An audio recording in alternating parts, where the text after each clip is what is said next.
pray for faithful elders and pastors. How often do you do it? Pray for faithful elders and pastors. Why are we in this mess? Why? Because we don't have faithful pastors and elders. In the War for Independence, the Revolutionary War, the English, British derisively mocked many of the Presbyterian pastors used to preach in black robes and derisively mocked. They said the real problem is the black robe regiment. They called the pastors and the elders the problem. They knew they were the real problem. Why did America decide to defend Christian liberty? Why did they decide to say, no, you may not abuse us this way? Because the church led the way. It wasn't literally all these pastors going out on the battlefield, although a lot of them had 2 coats, 2 hats. But it was their preaching. They had faithful pastors and elders. Pray for faithful elders and pastors. We live in a great famine of the word. We live in a great famine of the word, but it's not for lack of access to the word. It's everywhere.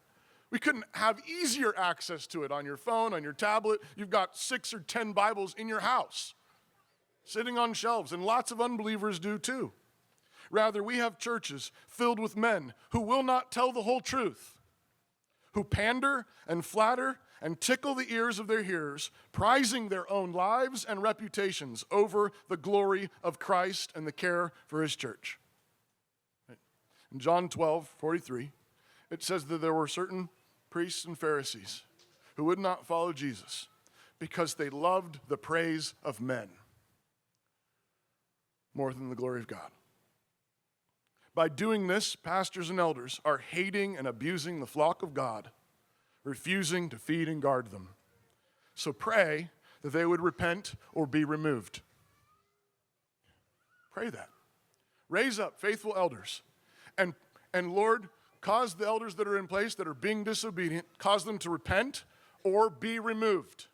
Get them out because they're harming your sheep.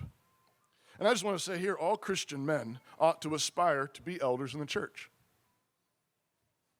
Aspire to it. Think, I would want to be that kind of man. I want to be that kind of man. All Christian men should aspire to that.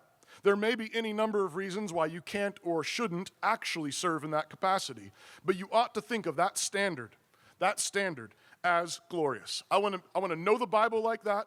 I want to love God's people like that. I want to be bold and courageous like that.